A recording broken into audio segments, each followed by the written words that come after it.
నమస్కారం, టీసీఎన్ న్యూస్కి స్వాగతం. ముందుగా ముఖ్యాంశాలు.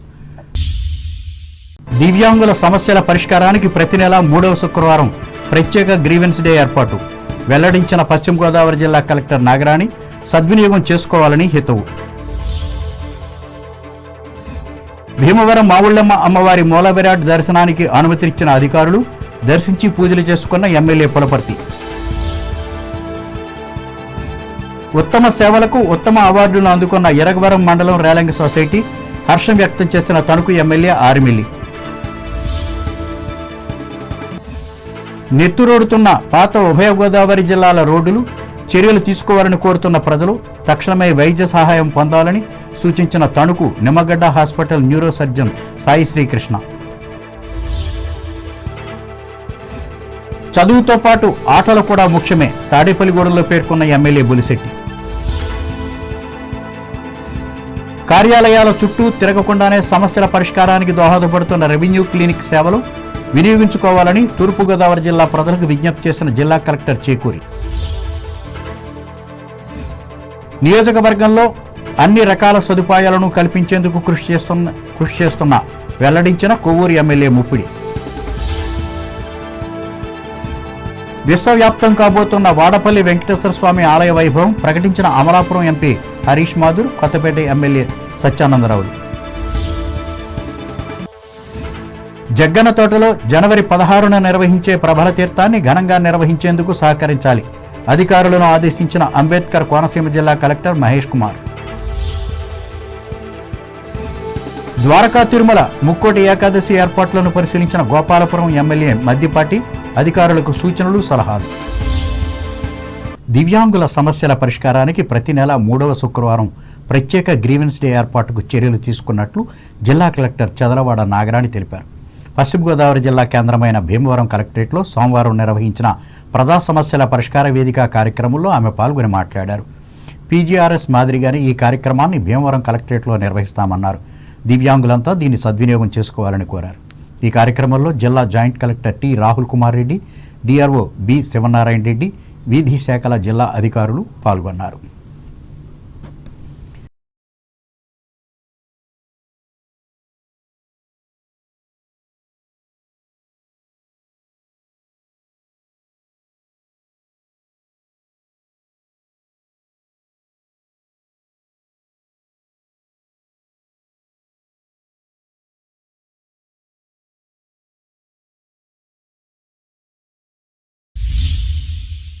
భీమవరం ఇలవేల్పు శ్రీ మావుళ్ళమ్మ అమ్మవారి 62వ వార్షిక మహోత్సవాలను పురస్కరించుకుని ఆలయంలో నిలిపివేసిన మూల విరాట్ దర్శనాన్ని సోమవారం నుండి ప్రారంభించారు.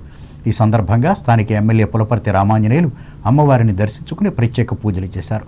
ప్రధాన అర్చకులు మద్దిరాల మల్లికార్జున శర్మ ఆధ్వర్యంలో జరిగిన ఈ కార్యక్రమంలో ఆలయ అసిస్టెంట్ కమిషనర్ ఉద్దా మహాలక్ష్మి నగేష్లు పాల్గొన్నారు.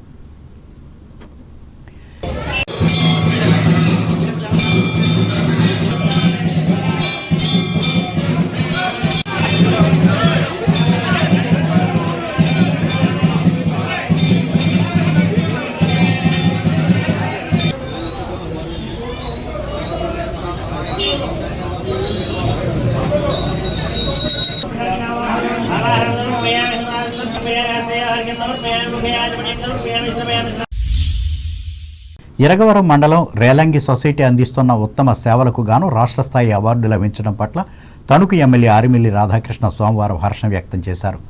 ఆంధ్రప్రదేశ్ సహకార శాఖ కమిషన్ ఆర్సీఎస్ అధ్యక్షతన జరిగిన రాష్ట్ర స్థాయి ఎంపిక కమిటీ ఆధ్వర్యంలో అన్ని కోణాల నుంచి పరిశీలించిన తరువాత ఈ అవార్డును ఇచ్చినట్లు ఆయన చెప్పారు. ఈ మేరకు పాలకవర్గ సభ్యులను, సిబ్బందిని ఎమ్మెల్యే అభినందించారు. నాగరికతకు చిహ్నాలుగా భాసిల్సిన రహదారులు భారతదేశంలో ప్రాణాలను హరించే మార్గాలుగా వర్ధిల్లుతున్నాయి. తాజాగా రాష్ట్రంలో ఒకే రోజులో సంభవించిన 4 దుర్ఘటనల్లో 15 మంది విగత జీవులయ్యారు. 4 రోజుల క్రితం పశ్చిమ గోదావరి జిల్లాలో బస్సు బోల్తా కొట్టడంతో ప్రయాణికులు తీవ్ర గాయాలకు గురయ్యారు. అతివేగం, మద్యం మత్తు, వాహనంలో హఠాత్తుగా సాంకేతిక సమస్యలు తలెత్తడం వల్ల ఆయా ప్రమాదాలకు ప్రధాన కారణాలుగా కనిపిస్తున్నాయి. 2001-25 మధ్య ఉభయ గోదావరి జిల్లాలలో చోటు చేసుకున్న 1000 రహదారి విపత్తుల్లో వందలాది మంది కడతీరిపోయారు. అంతకు సుమారు 5 రెట్లు మంది క్షతగాత్రులయ్యారు. దేశ ఆర్థిక ప్రగతికి చోదక శక్తులైన యువతే రోడ్డు ప్రమాదాల్లో అత్యధికంగా బలవుతున్నారు. తత్ఫలితంగా రాష్ట్రం ఆర్థికంగా ఎంతో నష్టపోతోంది. ఎంతో ఆందోళనకు గురిచేస్తున్న రోడ్డు ప్రమాదాల మృతుల సంఖ్యను 2020 నాటికల్లా తగ్గించాలని 2010 నాటి బ్రిసిలియా ప్రకటనకు పాలకులు కట్టుబాటు నీటిపై రాతగా మిగిలిపోయింది. మానవ వనరులు, మౌలిక సదుపాయాలు కొరతతో రోడ్డు భద్రతా ప్రాధికార సంస్థలు ఉత్సవ విగ్రహాలుగా మిగిలిపోతున్నాయి. ఈ ప్రమాదకర ప్రాంతాలను సురక్షితం చేయడంలో మితిమీరిన ఆలస్యం, డ్రైవింగ్ లైసెన్సుల మంజూరులో జాప్యాలు వంటివి రహదారులపై నరమేధానికి కారణమవుతున్నాయి. శకటాసురుల కోరలను పదులు పెట్టేలా రహదారులకు సమీపంలో సాగుతున్న మద్యం అమ్మకాలను కట్టడి చేయాలన్న న్యాయ సంస్థల ఆదేశాలు కొల్లబోతున్నాయి. సెల్ ఫోన్లలో మాట్లాడుకుంటూ వాహనాలను నడపడం, చోదకులు నేరపూరిత నిర్లక్ష్యం జంటగా అమాయకుల ప్రాణాలను తోడేస్తూ పచ్చటి కుటుంబాల్లో పెనుమంటలు రేపుతున్నాయి. రహదారుల నిర్మాణం, నిర్వహణలో నాణ్యతకు ప్రభుత్వాలకు పెద్దపీట వేయాలని జస్టిస్ కెఎస్ రాధాకృష్ణన్ కమిటీ గతంలోనే సూచించింది. రోడ్లపై గుంతల కారణంగా 2016-25 మధ్య దేశవ్యాప్తంగా 29,000కు పైగా ప్రమాదాలు చోటు చేసుకున్నాయని అధికారిక గణాంకాలు నిర్ధారిస్తున్నాయి. వాహనాలను నిర్లక్ష్యంగా నడుపుతూ వ్యక్తుల మరణాలకు కారణమవుతున్న చోదకులై సెక్షన్ 304 క్రింద కేసులు పెట్టాలని తెలంగాణ పోలీసులు గతంలోనే నిర్ణయం తీసుకున్నారు. ఈ మేరకు అన్ని చోట్ల కఠిన చర్యలు తీసుకోవడంతో పాటు విచారణలు సత్వరం పూర్తయి నేరగాళ్లకు శిక్షలు పడాలి. ముఖ్యంగా అతివేగాన్ని నియంత్రించేందుకు తగిన సాంకేతిక వనరులను అధికార యంత్రాంగానికి సమకూర్చాలి. మరోవైపు అమెరికాలో రోడ్డు ప్రమాదాలకు గురవుతున్న ప్రతి 200 మందిలో ఒకరు మరణిస్తూ ఉంటే మన దేశంలో మాత్రం 6గురికి ఒకరు చొప్పున చనిపోతున్నట్లు లెక్కలు చెబుతున్నాయి. ప్రమాదాలు సంభవించిన మొదటి గంటలో బాధితులకు అత్యవసరమైన వైద్య సదుపాయం అందకపోవటమే అందుకు కారణం. ఈ పరిస్థితిని గుర్తించి ప్రమాదాల నివారణకు ప్రభుత్వాలు కృషి చేయాలి. ముఖ్యంగా ఈ సమస్యకు చట్టసభల ప్రజాప్రతినిధులు అధిక ప్రాధాన్యత ఇవ్వాలి. అలాగే స్థానిక రహదారులలో ద్విచక్ర వాహనాలను వంకరటింకరగా ఇష్టానుసారంగా నడుపుతూ ప్రజలను భయాందోళనకు గురి చేస్తున్న కుర్రకారును, సెల్ ఫోన్లో మాట్లాడుకుంటూ ఎదురు వచ్చే వారిని ఢీకొట్టి ప్రమాదానికి కారణమవుతున్న వారిపై చర్యలు తీసుకునేందుకు వీలుగా ఉన్న చట్టాలను అమలు చేసేందుకు నిజాయితీగా ప్రయత్నించాలని ప్రజలు కోరుతున్నారు. ఈ సందర్భంగా తణుకు బైపాస్ రోడ్లోని నిమ్మగడ్డ హాస్పిటల్లో పూర్తికాలం వైద్య సేవలు అందిస్తున్న neuro surgeon doctor G Sai Srikrishna మాట్లాడుతూ హెల్మెట్ ధరించడం వల్ల ప్రమాద తీవ్రతను కొంతవరకు తగ్గించుకోవచ్చని సూచించారు. ప్రమాదం జరిగిన వెంటనే వైద్య సహాయం పొందగలిగితే ప్రాణహాని తగ్గగలదన్నారు. ఈ మేరకు ప్రమాదానికి గురైన వారు తీసుకోవాల్సిన జాగ్రత్తలను ఆయన వివరించారు. మధ్యకాలంలో మనం ఈ రోడ్ యాక్సిడెంట్ కేసులనే ఎక్కువగా చూడటం జరుగుతుంది. గతంలో పోల్చుకుంటే ఈ మధ్యకాలంలో బాగా ఈ యాక్సిడెంట్ కేసులు పెరగడం జరుగుతుంది. మనం కూడా రోజుకి అట్లీస్ట్ 2-3 యాక్సిడెంట్ కేసులు చూడటం జరుగుతుంది. సో ప్రజలందరికీ ఒక అవగాహన ఇవ్వాలని మేము అనుకున్నాము. తాగి నడపటం వల్ల రోడ్ యాక్సిడెంట్ కేసులు ఎక్కువగా చూడటం జరుగుతుంది. అండ్ ఖచ్చితంగా ప్రజలందరూ బైక్స్ వాడేటప్పుడు హెల్మెట్లు వేసుకోవాల్సిందిగా కంపల్సరీగా మేము కోరుకుంటున్నామండి. అండ్ ట్రీట్మెంట్ పరంగా మీకు యాక్సిడెంట్ అయిన వెంటనే పేషెంట్ కనుక మైకం కోల్పోవటం కానీ, లేకపోతే వాంతులు అవటం కానీ, లేకపోతే విపరీతమైన తలనొప్పి, లేకపోతే ఒక చెయ్యి ఒక కాలు పడిపోవటం కానీ, లేకపోతే ఫిట్స్ లాగా రావటం కానీ, ఇలాంటివి ఏమైనా జరిగితే కనుక ఆ పేషెంట్ని ఇమీడియట్గా మీరు దగ్గరలో ఉన్న హాస్పిటల్కి తీసుకురావాలండి. ఈ తణుకులో మనకి న్యూరో సర్జరీ సేవలు అనేవి స్టార్ట్ చేసి గత 6 నెలలుగా అనేక మంది జనాలని ట్రీట్ చేయడం జరిగింది. చాలా ఆపరేషన్లు విజయవంతంగా పూర్తి చేసుకోవడం జరిగింది. సో టైమ్ ఈజ్ బ్రెయిన్ అంటారు. ఈ కాన్సెప్ట్ అనేది యూజువల్గా స్ట్రోక్ పేషెంట్స్లో ఎక్కువగా అప్లై చేస్తాం. కానీ ఆ సిమిలర్ అలాంటి కాన్సెప్ట్ మన యాక్సిడెంట్ కేసుల్లో కూడా చేయొచ్చు. ఇప్పుడు తలలో రక్తస్రావం అయితే కనుక ఎంత తొందరగా దాన్ని గుర్తించి ఎంత తొందరగా అవసరం అయితే దానికి ఆపరేషన్ చేయగలిగితే పేషెంట్ ఆపరేషన్ తర్వాత కూడా ఆయన అంతా ఇంప్రూవ్ అయ్యే అవకాశం ఉంటుందండి. సో ఎక్కడైతే మనకు ఆపరేషన్ జరిగిందో వెంటనే దానికి సిటీ స్కాన్ చేయించుకొని అక్కడ పలానా చోట మనకి రక్తస్రావం ఉంది, ఎక్కువ అవుతుంది.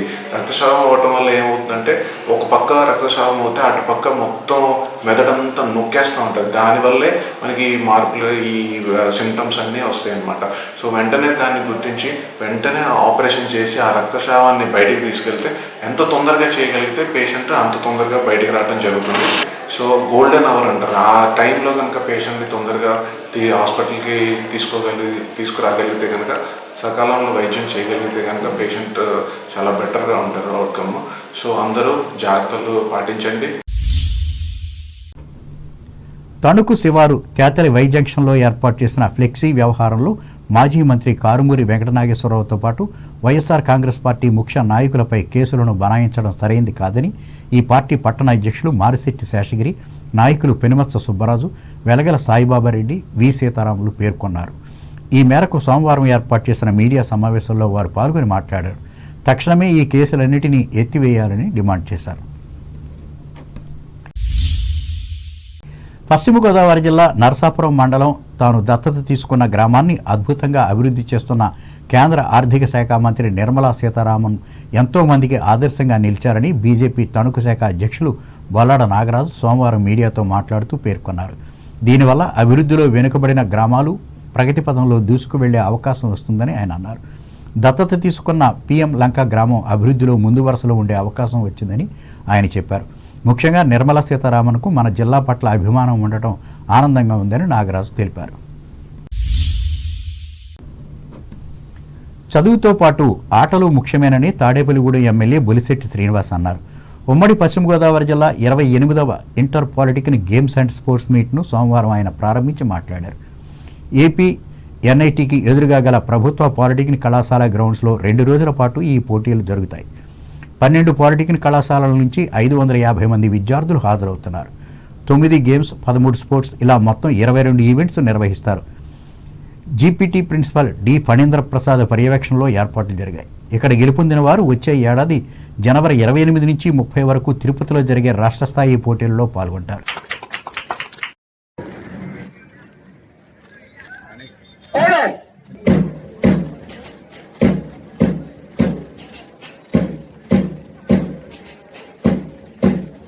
చదవాలని అనుకుంటాం, మరి అక్కడికి వెళ్ళిన తర్వాత దానిలో సక్సెస్ అవ్వలేక జాబులు రాక ఎంతో మంది ఖాళీగా ఉంటున్నారు. కాబట్టి అందరూ అన్ని రకాలుగాను టెక్నికల్ డెవలప్ అవ్వాలి. అలా కూడా మనం చదవాల్సిన అవసరం ఉంది. కాబట్టి ఏది నేను తప్పనన్ను, బీటెక్ చదవడం తప్పనన్ను, కానీ ఇవాళ స్కిల్ వర్క్ చేసే వాళ్ళు చాలా తక్కువ మంది ఉన్నారు. కాబట్టి ఇది ఎక్కువ ప్రాధాన్యత ఇవ్వాల్సిన కోరుతా ఉన్నాం. అంతేకాకుండా ఇంత కష్టపడి గేమ్స్ అన్ని ఏర్పాటు చేసినటువంటి మరి ఇక్కడ ప్రిన్సిపల్ గారికి, అదేవిధంగా ఇక్కడ విచ్చేసిన స్టాఫ్ అందరికి నా ఉదయపూర్వక అభినందనలు తెలియజేసుకుంటూ, ఈ పిల్లలందరూ కూడా ఎవరైనా ఇవాళ గెలిచిన వాళ్ళంతా కూడా నెక్స్ట్ స్టేజ్కి వెళ్ళాలని ట్రై చేయాలి. ఓడిపోయిన వాళ్ళంతా కూడా గెలవడానికి ట్రై చేయాలి తప్ప ఎవరి మీద ఎవరో జెల్సీ అనేది ఎక్కడ ఉండవలసిన అవసరం లేదు. ఇదంతా ఫ్రెండ్లీ కంటెస్ట్. మనందరూ కూడా మంచి భావంతో ఒకళ్ళొకళ్ళు దగ్గర విధంగానే ఈ కార్యక్రమాలు చేస్తారు తప్ప దీంట్లో ఆళ్ళు గొప్పలు ఏళ్ళు గొప్పలు అని ఉండదు. మనం అందరూ కలిసి ఉండడానికి ఈ కార్యక్రమాలు ఏర్పాటు చేస్తాం. మరి స్టేట్ నుంచి అన్ని చోట్ల ఇక్కడ నెగ్గిన వాళ్ళందరూ కూడా మళ్ళీ తిరుపతిలో, మరి ఇక్కడ విన్నర్స్ అందరూ కూడా తిరుపతిలో ఫైనల్స్ ఆడవలసి ఉంటుంది. కాబట్టి మీరందరూ కూడా మరి అందరూ నెగ్గినట్టుగా భావించండి. నెగ్గిన వాళ్ళందరూ కూడా మీరందరూ నెగ్గినట్టుగా ఉండాలని, మీకు ఎలాంటి జెల్సీ ఎవరి మీద ఉండకూడదని నేను మనస్ఫూర్తిగా కోరుకుంటూ, అందరూ ఐకమత్యంగా అందరూ కూడా ఈ గేమ్స్ ని సక్సెస్ చేస్తారని ఆశిస్తూ సెలవు తీసుకుంటాను. Thank you. ఈ కార్యక్రమంలో Jangareddygudem principal P Subrahmanyam, AP tailors federation chairman Akasapu Swamy, Janasena నాయకులు అడబాల నారాయణమూర్తి, వర్తనపల్లి కాశీ, పాలూరి వెంకటేశ్వరరావు, అధ్యాపకులు, సిబ్బంది పాల్గొన్నారు. ఇప్పుడు వాణిజ్య ప్రకటనలు.